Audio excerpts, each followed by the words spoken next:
Welcome to Conversations with Buddy on this Friday morning. Coming to you live from the Rec Podcast Studio here in Kaiser, Oregon, where we hear stories of average people like you and I who impact us for a bigger purpose.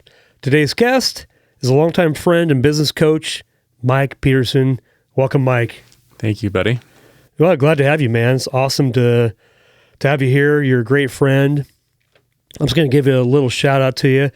So Mike is a husband. His wife is Shannon. He's the father of two daughters, similar to me. His daughters are Cassandra and Annabelle. Mike is a business coach. He owns a business company called 5 Marketing.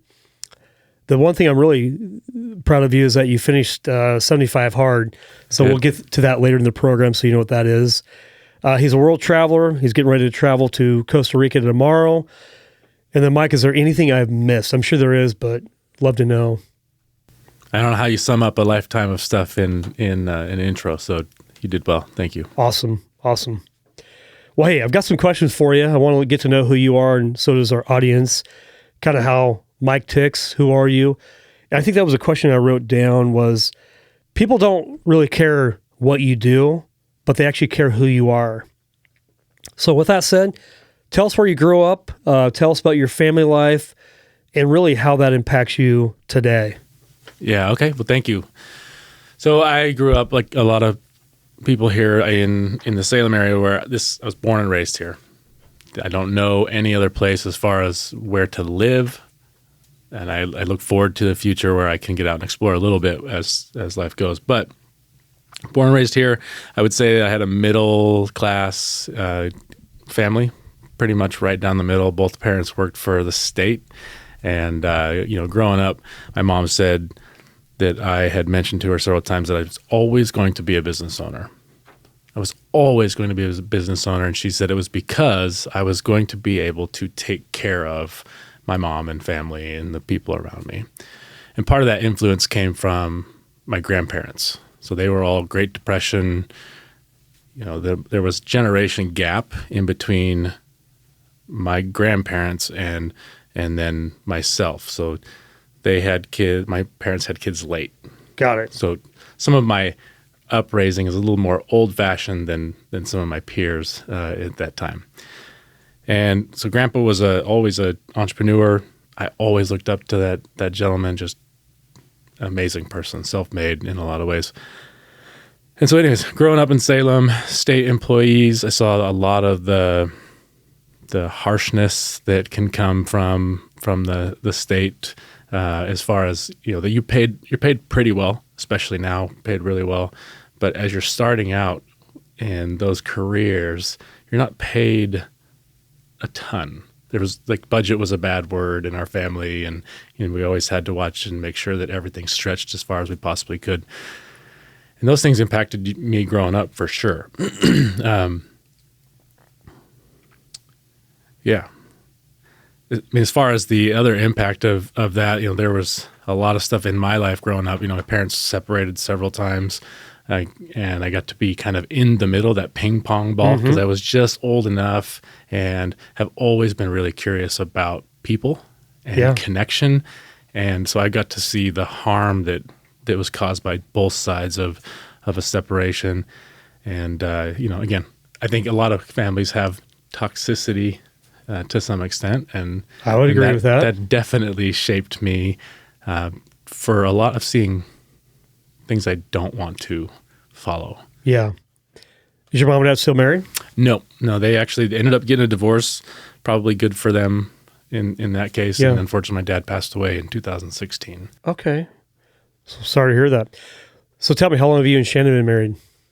We are getting ready to celebrate 20 years of marriage on August 25th. I put that out there publicly so that people can hold me accountable to make sure I spoil her. And we've been together 24 years altogether. August 25th, 20 years. That's awesome. Yeah.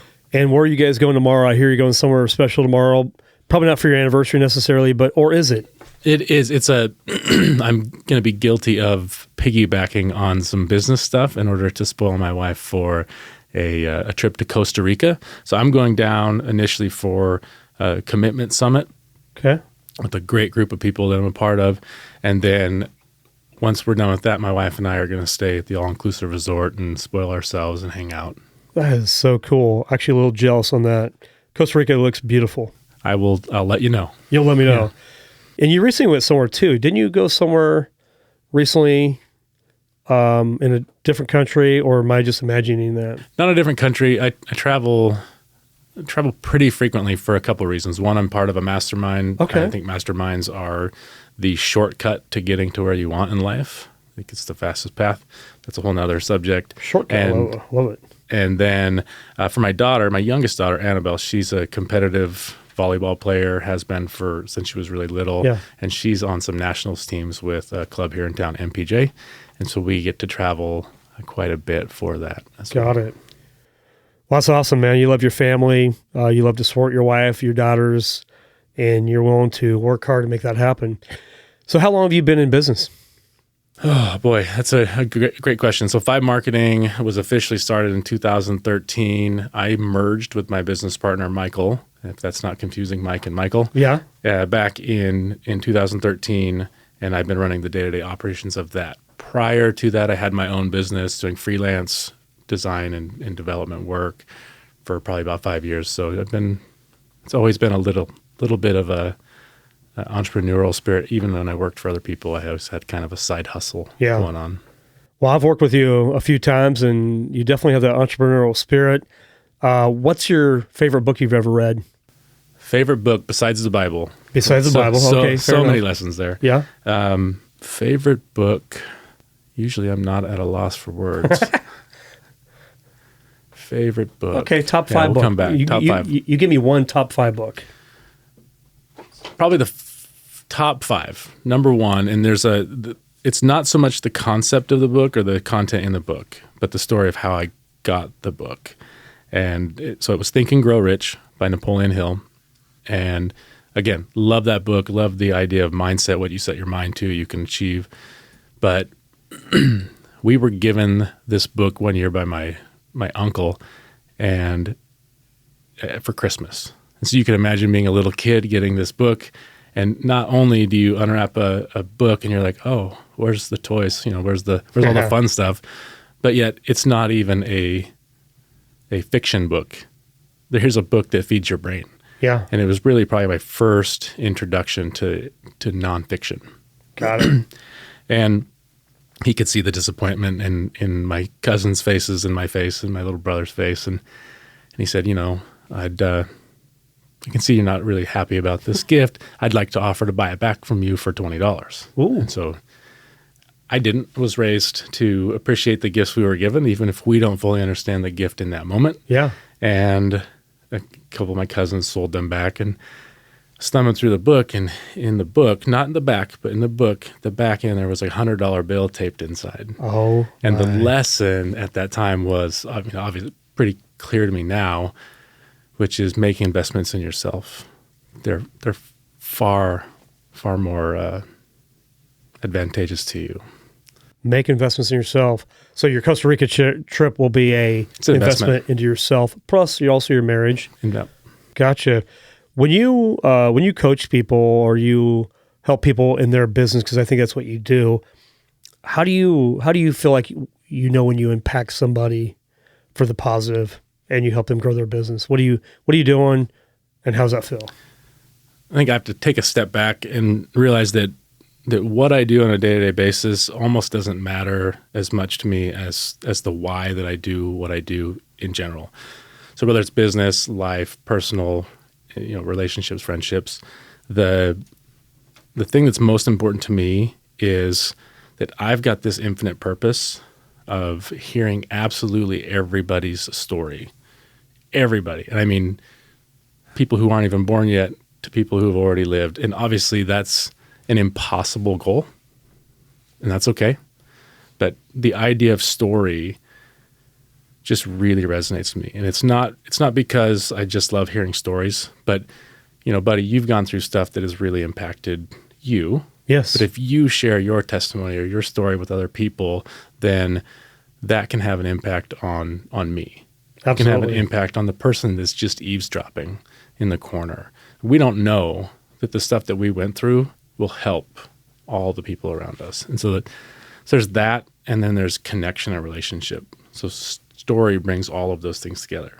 The idea of sitting around a campfire and we tell stories. Well, you're all together, you're building a relationship, but you're sharing testimony with people. You're sharing your story and your journey. In fact, I saw on your Facebook page, didn't you go camping this last weekend or recently?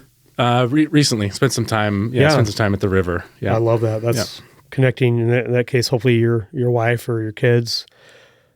The testimony or the story isn't all warm and fuzzy. It's not all the positive. It's actually the test that somebody's gone through.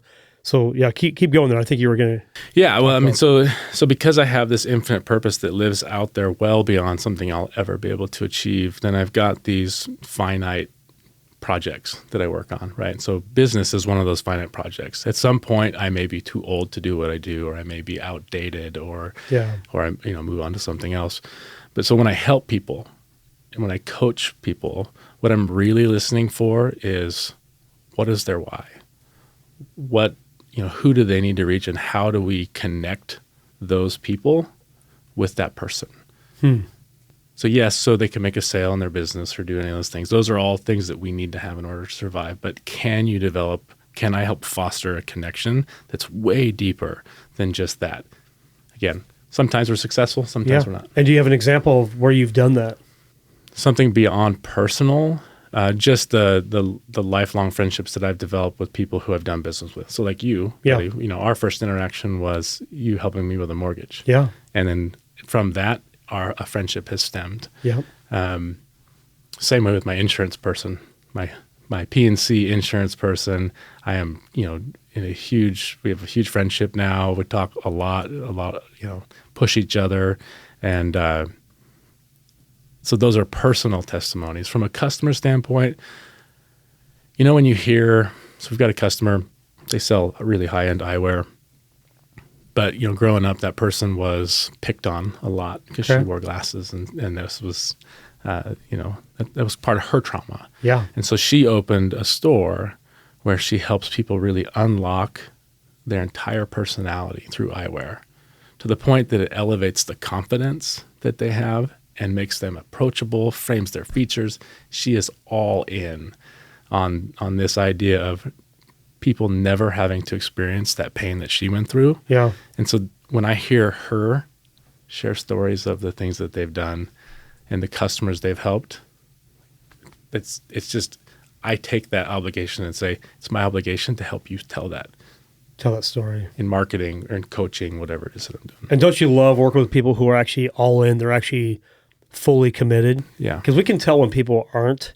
Maybe they're doing it for the wrong reason. Maybe they're chasing the money. Yeah. But when people have a purpose and a why behind why they do it, they might make money. They might make millions of dollars. It doesn't matter. But their why is way more motivating and inspiring probably to a guy like you. Yeah, it is. It's, probably the most painful thing I see, though, is that people always do something in life because there's some other purpose behind it, regardless if they've made that connection or not. So even if they're miserable in their job, they may not see their why. They may not see, what it is that got them there in the first place. And sometimes, especially as I get older, I start to see what potentially could be the reasons that they're doing the stuff that they're doing. And either they're hiding, or they're, they need to be pushed. How do you help somebody like me or anybody listening find their why? I would have to fall back to how I found mine. Okay. I want to hear this. Part of this why thing, and I actually really just found mine to be, it was clarified for me really fairly recently. So within the last year and a half. And it's that idea of storytelling. I think God puts in this repetition mode for us. It's like we'll start to hear the same thing over and over and over again throughout our life. And if we take the time to pay attention to that, we'll start to connect the dots. So for me, it was always storytelling. I've always wondered when I looked at people, I wonder what their story is. Oh. I wonder what's going on. You see a homeless person on the street, I wonder what their story is. Wonder what their story is. Yeah. That's interesting. And so there's that. That combined with getting rid of the phone and getting rid of all the distractions for a little bit and just sitting in the quiet, but having somebody ask you just some questions about when did you feel best? When was the last time that you were super energized? You know, and taking the time to slow down and just start to listen what God's telling you to do. It may not be clear right away, but yeah, for me, it just ticked. Gotcha. Learning how to slow down, that's hard because we live in a world that's fast paced. We have distractions everywhere. Probably our phone is probably, for me, I'm pretty sure that's my worst thing that I own that actually owns me. Yep. What I was just thinking about while you were saying that is like, what I've heard is that you can focus on your why to figure out what it is that drives you and brings purpose into your life. But sometimes you can actually figure out what you don't want to get rid of all the distractions that really begins to clarify what you do want. What's your thoughts on something like that? Yeah. So actually part of that process for me was, I do this imperfectly, I'm first to admit any of these things, but I do it more often than I don't now, which is I make a feel-good list every morning and I make a don't feel good list. Every day? Every day. Yeah. Wow. Within reason, right? So in mornings, I skipped it this morning. There's my guilty admission to you. But I try to write down things that made me feel good from the day before.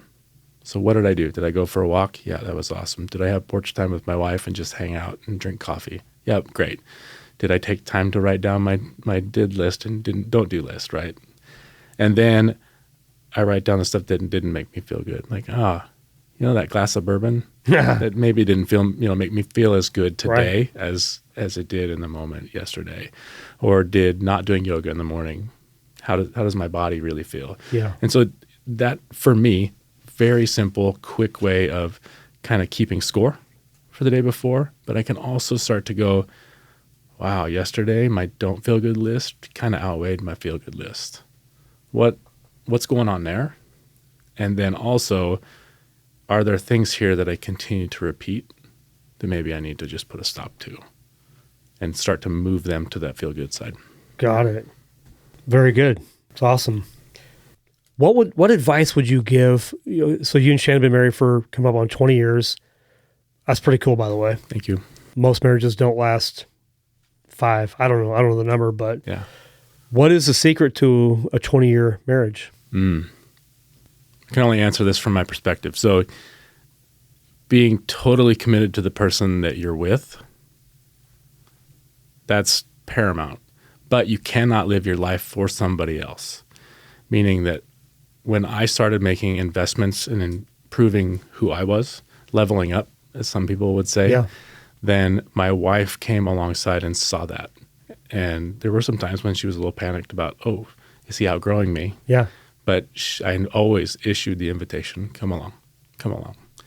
And so she grows. Yeah. And so as you're growing together, you really form a bond, right? So like Navy SEALs, they're really bonded and they're tight, a very tight-knit group. And part of that is because of the stuff they go through together that brings them together. Marriage is no different. Yeah. That, and I will say it's probably more her than me. Like she's far more committed to making stuff work than I ever was. Because, we'll rewind. I grew up watching separations. Yeah. I grew up watching people quit each other. And for probably the first 7 years of my marriage, every time there was a fight or a frustration, it was fine. Let's just end it. Yeah. If I'm not making you happy, let's just end it. And one day, God bless my wife, she said to me, that really hurts.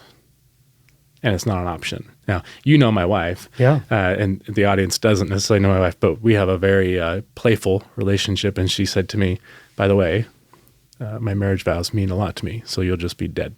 Yeah. Yeah. I will kill you. Yeah. And so for those of you who don't know, that wasn't necessarily a real threat, but it did make the hairs on the back of my neck stand up. And I went, what the heck am I doing? Yeah. And so once I realized that there was no quit in her and that I was hurting the woman that I loved, I got rid of it. And once I got rid of that, total different commitment. You're totally committed and you guys begin to grow. Mm-hmm. That's so cool. Wow, this is good. Marriage is tough. Raising kids is even tougher in some cases. Yeah. So tell us about raising kids. Ooh. You have 2 daughters. I got 2 daughters, but I want to hear your war stories and what you've learned about being a parent. Yeah, so I'm sure there's parents out there who've done it perfectly with zero mistakes. Show me one, please. Yeah, I'm begging. We're not there. I believe they exist somewhere. Just not on Earth.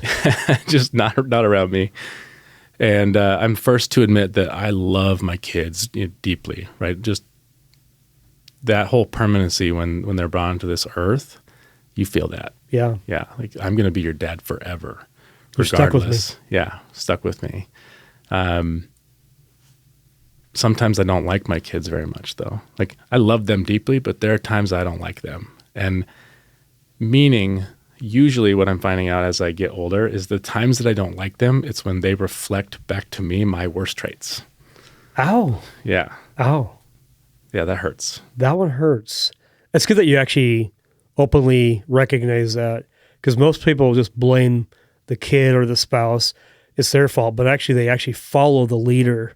So I've heard that before. If I don't like what my wife's doing or how my kids are acting, I've got to go look in the mirror. Yep. That's never been fun. Nope. It's tough because ego gets involved with kids too, right? You're never going to make a mistake. You know best. Yeah. But yeah, teenage daughters, God gave me exactly what I deserved. I needed a different perspective because I grew up with a brother, and we ran a wild all over the place. Paybacks. Yep. And I don't know. I mean, there's stages and seasons in life. And so this season that I'm in now is kind of getting closer to that empty nest and realizing, I hope they don't hear this, but realizing I don't have any control over them at all whatsoever. And so you're kind of just in the back seat. You're still in the car, right? They haven't moved out. They don't have their own car kind of yet. You're still in the car with them and you're trying to backseat drive. Yeah. And they're in full control of the vehicle.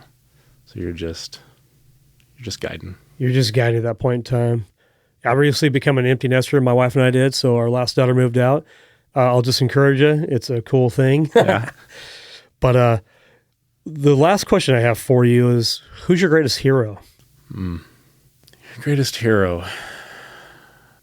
And why? Yeah. I mean, the easy one would be my dad, right? But my dad taught me a lot of stuff that I don't want to do.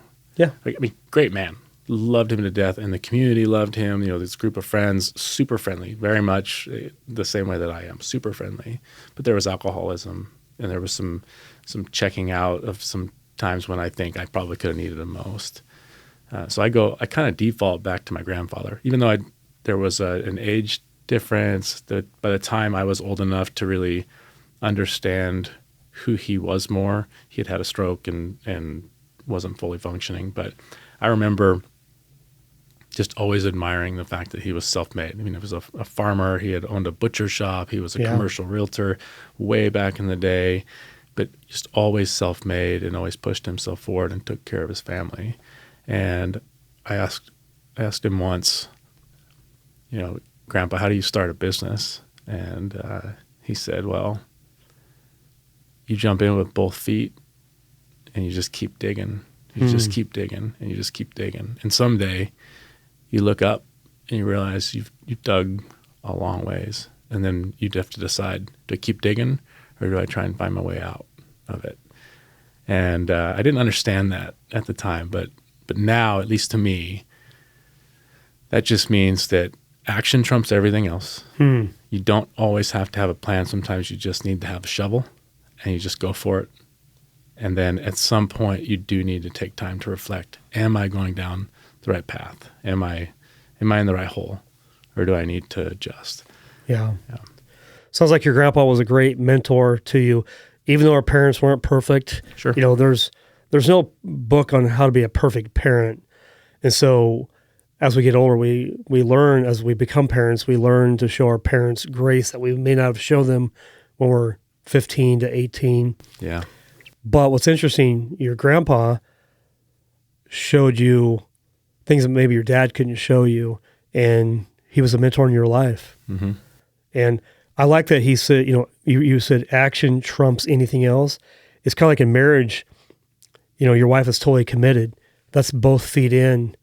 And I think the same thing in business. If you're going to make it, you got to dive all the way in. Yep. Put both feet in the water and make it happen. So, well, this has been a really great podcast with you. Thank you. I always learn something new from you.